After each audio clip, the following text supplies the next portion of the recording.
Si vemos el Evangelio en perspectiva, vemos algo que se reitera constantemente, ¿eh?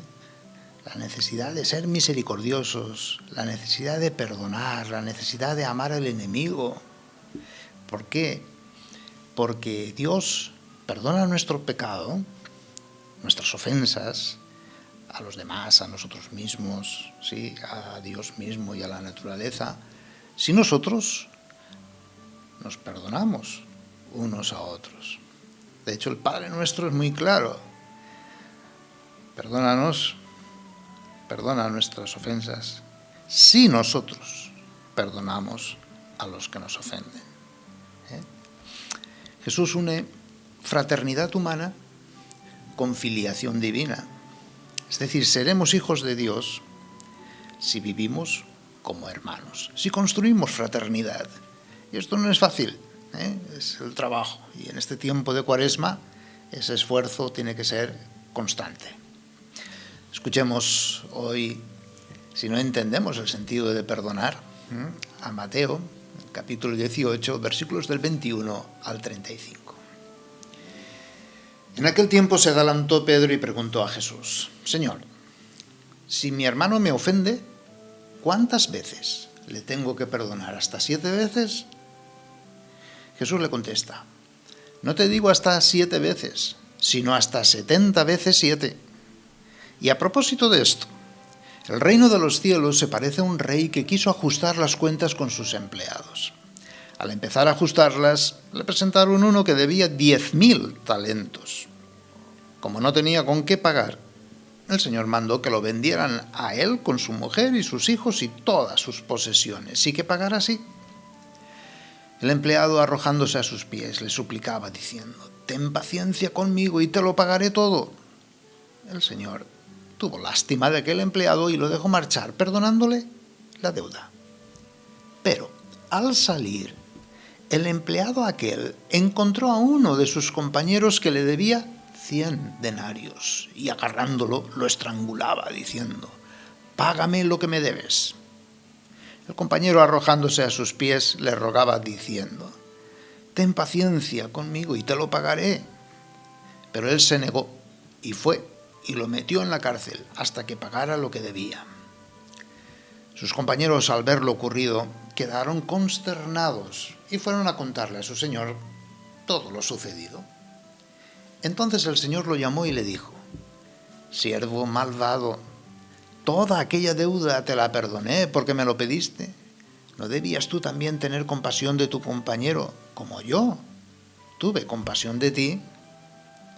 Y el Señor, indignado, lo entregó a los verdugos hasta que pagara toda la deuda.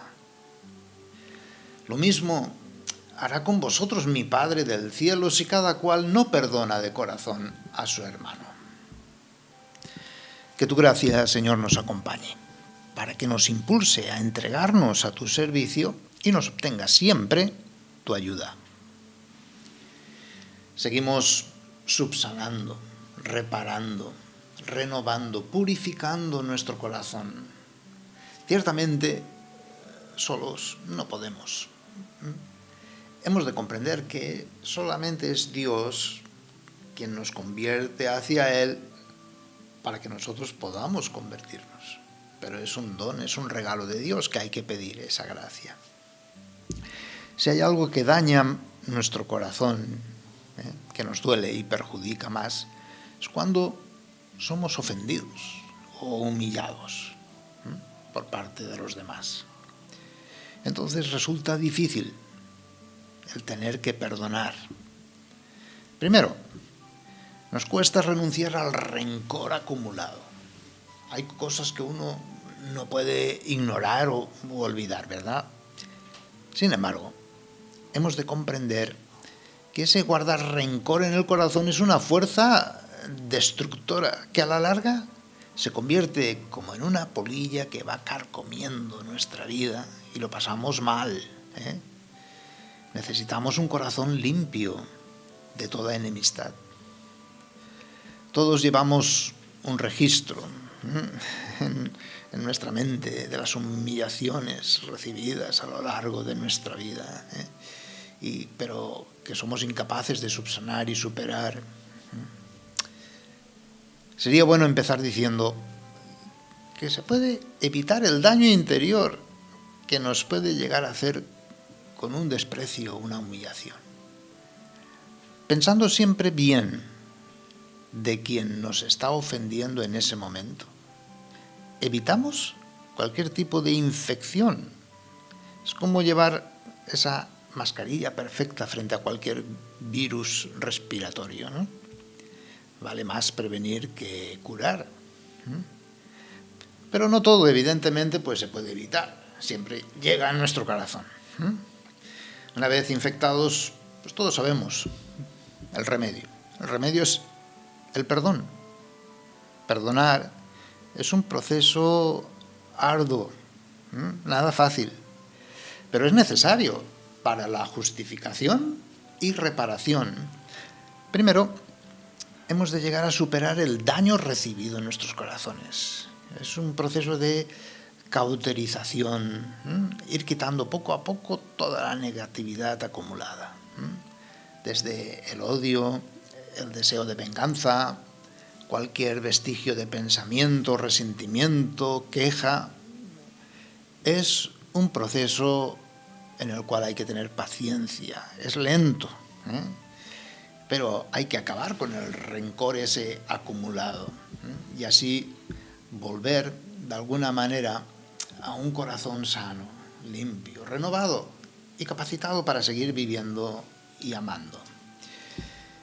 Segundo, dicho esto, para poder perdonar también ha de alcanzar de alguna manera al culpable, al que me ha hecho daño, sufriendo así los dos, sí, hasta el fondo del mal. Porque también el culpable necesita ser renovado y así superado, alcanzar una satisfacción recíproca.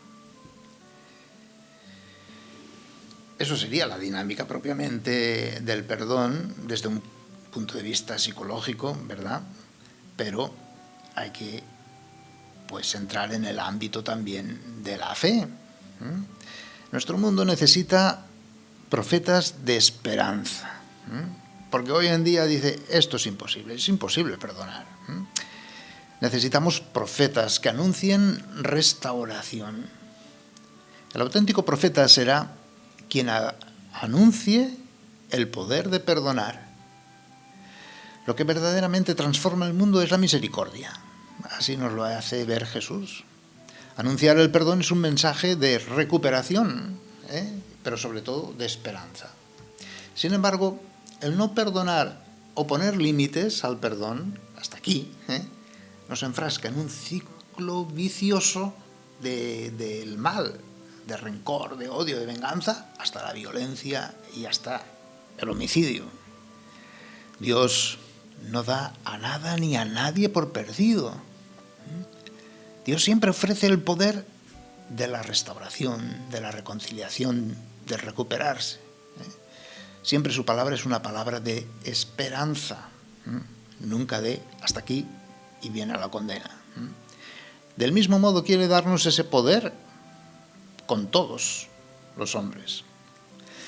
La salvación que Jesús ofrece en obediencia al Padre no es desde el poder humanamente entendido, sino desde la misericordia, la única capaz de reconciliarnos y de construir fraternidad y de sentirnos una sola familia. La cumbre de la omnipotencia de Dios se encuentra en su perdón, en su misericordia, precisamente. Su poder se manifiesta en haber sido capaz de sufrir hasta el fondo el mal que nos hacemos a nosotros mismos, a los demás, a la creación entera y así, y desde ahí perdonarnos, justificarnos, salvarnos. Su poder se manifiesta en ser capaz de sufrir con nosotros y por nosotros.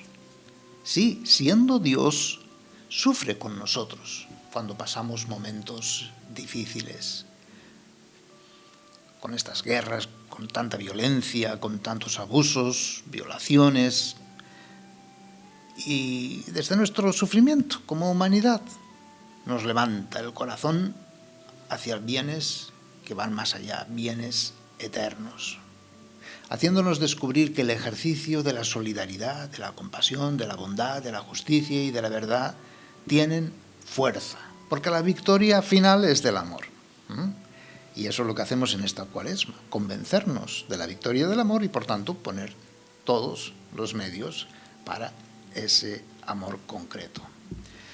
Todo es una oportunidad para amar más. Claro, sin esta perspectiva, sin este horizonte de la victoria del amor, entonces todo queda pues en el mal y en la violencia y en la aniquilación. Pero sabiendo la victoria del amor, entonces, venga, amemos, porque pase lo que pase, el amor nos espera.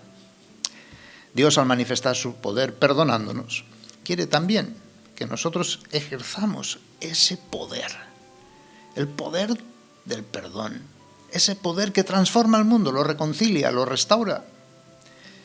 El Evangelio de Mateo, dirigido a la familia cristiana, a la comunidad de discípulos de Jesús, nos exhorta a que dejemos transformar nuestro corazón por la gracia de Dios. Y la prueba es que sabemos perdonar. Y perdonar sin límites.